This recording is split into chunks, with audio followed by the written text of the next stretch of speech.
V tomto videu sa naučíme reagovať na udalosti kontajnera, konkrétne na jeho štart a zastavenie. K tomu si potrebujeme najprv zadefinovať jeden pojem, to je servlet context, alebo servletový kontext. Je to nejaký objekt, ktorý je vytvorený kontajnerom počas deployovania aplikácie. Ako javový typ je servlet context interface a jeho inštanciu vytvára kontajner. A vytvorí presne jeden objekt a ten sa potom používa počas celého životného cyklu kontajnera. Inými slovami povedané, kým nám beží náš server. Výhodou tohoto modelu je to, že máme informácie globálneho charakteru uložené na jednom mieste a sú zdieľané všetkými servletami. Dalo by sa teda povedať, že je to akési zdieľané miesto, ktoré môžu využívať servlety a aj my ako programátori, keď potrebujeme s ním pracovať. Ten servlet kontext tvorí také akési rozhranie medzi kontajnerom a samotnými servletami. K tomuto objektu sa vieme zo servletu jednoducho dostať a aj si to o chvíľu ukážeme. No ale toto video je venované zachytávaniu udalostí alebo eventov pri štarte a zastavení kontajnera. To znamená vtedy, keď sa vytvára a ruší servlet kontext. V prípade, že si chceme túto udalosť buď zaznamenať do logov, alebo chceme vykonať ešte nejaké činnosti, najmä pred zrušením kontextu, tak si vieme ich zachytiť a urobiť, čo potrebujeme. Takto sa dá napríklad poslať nejaká SMS notifikácia alebo e-mail, že spadol server. No ale my si dnes ukážeme jednoduchší prípad a to je len zalogovanie týchto udalostí. Ten projekt, v ktorom to budem robiť, si v tomto videu vytvorím v plnej verzii IntelliJ IDEA, teda tej Ultimate Edition, aby sme videli viaceré spôsoby, pretože všetko sa dá robiť viacerými spôsobmi, tak aby sme si ich aj ukázali.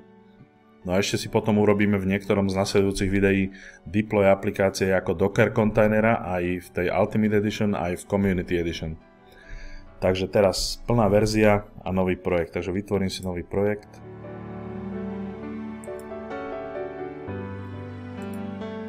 V plnej verzii si môžem vybrať túto Jakarta II ako typ, ako generátor projektu a nazvem si ho Servlet Container Event. Bude tu, git nepotrebujeme, template použitý môžeme dať Web Application, aplikačný server. My si vieme aplikačný server, to znamená náš Wildfly, zadefinovať tu. Ja keď toto rozkliknem, tento combo box alebo dropdown, tak ja už tu mám zadefinovaný Glassfish, na ktorom si robím iné veci, ale my použijeme túto Wildfly. Glassfish je referenčná implementácia, to sme si hovorili, a my potrebujeme Wildfly, čiže ja si ho tu môžem rovno zadefinovať. Takže dám si nový server, on mi ponúkne buď Tommy, Tomcat, Glassfish alebo JBoss Wildfly, takže my chceme tento. A musíme mu povedať, kde je nainštalovaný, kde je home adresár. Takže vyberiem si a mám ho nainštalovaný.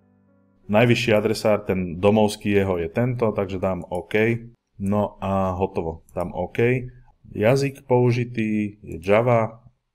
Na buildovanie použijeme Maven. Group ID si dáme SKUSK. Artefakt sa bude volať Servlet Container Event JDK 20 a 11 si zmeníme potom v POM XML.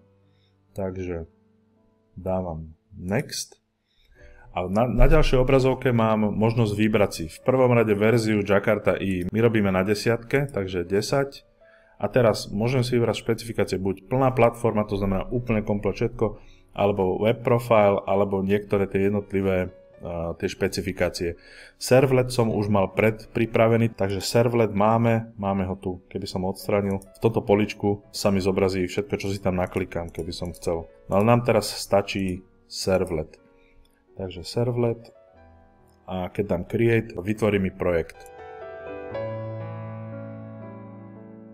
Takže na začiatku mi vytvorí nejaké defaultné JSP, to je Jakarta Server Pages, budeme sa tomu venovať v nasledujúcich kapitolách. A teraz v POMku si potrebujeme ešte nastaviť, dobre, packaging je war, je OK, verzia 0.1.0, toto je v poriadku a ešte verziu compiler 11, čiže on automaticky nastavil nie 20, ale 11.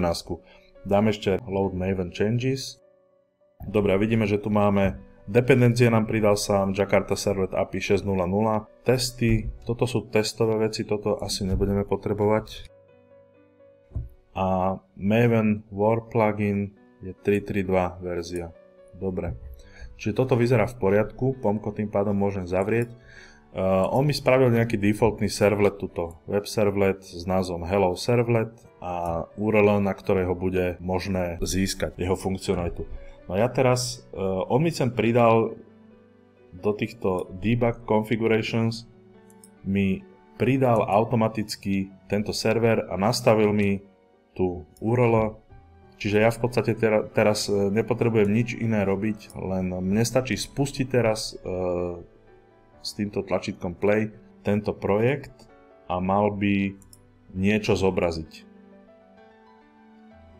Videli ste v tej Community Edition, koľko bolo treba urobiť ešte operácií okolo toho, spustiť si server, deploynúť to tam ručne. Toto urobí automaticky prostredie IDEA za vás v tejto verzii. Dobre, čiže ja to teraz spustím. Mal by sa spustiť prehliadač a v ňom tento Hello Servlet. Ešte túto musím upraviť v tej konfigurácii. Ja som prepísal totiž verziu. On tu má URL, na ktorú ako prvú pôjde a tu je verzia 1.0, čiže ja som tam dal 0.1.0. Takto. Apply. A teraz keď dám spustiť, tak mi to zobrazilo niečo. Hello Servlet, Hello World. Tuto už máme URL, to Hello Servlet. Dobre, to znamená, že toto sme si len vyskúšali, či nám bude fungovať ten server. To znamená, či to máme dobre deploynuté. Videli ste, že nepotreboval som nič iné robiť, len som v podstate klikal doteraz. Dobre, my si ale ideme urobiť teraz triedu, ktorá bude reagovať na udalosti spustenie a zastavenie kontajnera. To znamená, vytvorím si novú triedu, nazvem si ju Servlet Container Event Listener. Ona bude Web Listener a bude implementovať interface Servlet Context Listener. Keď sa pozrieme dovnútra tohoto Servlet Context Listenera, tak tento interface má dve metódy. Obidve sú default, čiže sú zadefinované. Nepotrebujem ich prepisovať, ale my ich budeme prepisovať samozrejme. Má ešte Event Listener, to je marker interface, čiže nemá žiadne metódy, takže môžeme prepísať tieto dve metódy. Tieto dve metódy sa zavolajú v prípade, že sa kontext inicializuje, to znamená ten servletový kontext pri jeho vytváraní sa zavolá táto metóda a pri jeho rušení sa zavolá táto druhá metóda. Takže ja si ich rovno skopírujem, my si ich tu prepíšeme. Takže context initialized na tu vieme z tohoto objektu, ja si ho nazvem lepšie, nazvem si ho Servlet Context Event. Nemusíme šetriť miestom a Servlet Context Event. Z neho sa vieme dostať ku servlet kontextu. Čiže ja si takto viem vyťahnuť servletový kontext. Nemusíme šetriť miestom. Takže servlet context je toto. My si ale chceme niečo vypísať. My chceme reagovať na tú udalosť, takže vypíšem si to buď do konzoly takto, alebo mám ešte inú možnosť. Ja si môžem z toho servletového kontextu zavolať metódu log a on mi ju zaloguje potom túto do konzoly. Takže túto dám len správu, ktorú chcem si zalogovať. Takže servletový kontext a dáme si tam názov triedy. Servlet context start. Môžeme si tam dať aj z toho kontextu si môžeme povyťahovať veci ako názov servlet kontextu. My sme mu žiadny názov nedali, toto bude asi 0, ale dám server info, ten by mal mať nejaký. Server info a môžeme si povyťahovať iné veci, ale stačí nám takto dve. Toto isté potom aj pri servlet context destroy. No vidím tu opakovaný kód, takže môžeme to spraviť takto. Dám si tam konštantu.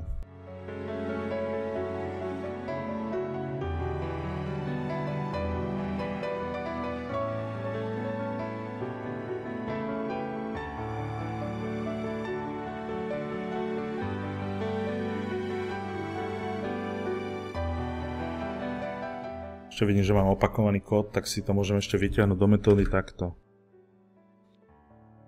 Potrebujeme si tam poslať kontext a potrebujeme si tam poslať, oni sa ešte odlišujú, tuto v tomto je start a destroy, čiže tam si dáme nejaký string a nejakú message.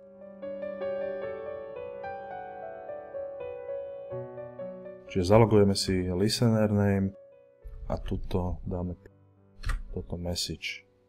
Takže v týchto tu si teraz nepotrebujem toto robiť, opakovať kód, ale môžem si tam urobiť takéto niečo. Ja si tam zavolám log info a zavolám si tam servlet context a message bude servlet context start. A rovnako to bude tu, akurát tu bude servlet context destroy. Teoreticky toto by mohlo ísť. No a tieto veci sa nám teraz zalogujú, toto dám preč už. Toto sa nám teraz zaloguje normálne do konzoly, keď si spustím tú aplikáciu znova. Čiže ja dám teraz rerun a on mi ponúka, čo môžem, update resources, nie, update classes and resources. Toto by nám nepomohlo, my musíme minimálne redeploynúť, pretože my sme zmenili servlet, my sme pridávali servlet, takže minimálne redeploy. Možno by bolo lepšie reštartnúť server, ale malo by stačiť aj toto redeploy. Takže dávam. A do tejto konzoly teraz budeme sledovať túto konzolu a budeme tam hľadať tento názov. V konzole, keď si pohľadám toto, tak by som tam mal mať servlet container event listener servlet context start. To znamená, on pri štarte toho servlet kontextu zavolal túto metódu context initialized. A tam mi vypísalo servlet context start a vypísalo mi tam potom názov servera, server info, wartfly full 2901 a tak ďalej. Dobre, ja som ale na začiatku hovoril, že to je pri štarte servera. Obvykle to býva tak, toto je neštandardná situácia, že ja len redeployujem niečo. V skutočnosti by to bolo takto, že potrebujem reštartnúť server, on má tuto zaznamenané v týchto edit configurations, čo má robiť pri ktorej udalosti. Before launch, tak tu má napísané, že zbuilduj a potom zbuilduj ten var artefakt. To znamená, toto on robí automaticky. To čo som ja robil s tým mvn clean package, tak on to tu robí automaticky.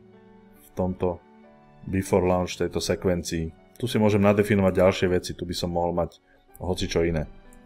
Toto tam pridal on defaultne, mne to v tomto prípade, to je tutorialový príklad, tu mi to stačí, hej. Tuto mi stačí, že mi ho zbuilduje a potom ho deployne. Takže dám ho teraz reštartovať celý server. To znamená, bude to od začiatku, ako keby som ho spúšťal. Čiže sa mi od začiatku spustí. Aj s týmto. A teraz si tu v konzole, v logoch si pozriem servlet container listener, event listener a tu je štart kontextu, názov servera. Mám to tu ale iba dvakrát, to znamená, keď teraz stopnem ten server, tak sa zruší ten kontext. Takže dávam. A teraz by to tam malo byť 4 krát. Hej. Druhý je tu. A tu je servlet context destroy, čiže viem, že sa mi tam zavolala táto metóda context destroyed. Dobre, to je v podstate všetko k tomuto. Ukážeme si na budúce, ako sa pomocou servletu dá downloadnúť súbor. Takže na teraz ďakujem za pozornosť a budem sa tešiť na ďalšie video. Ahojte.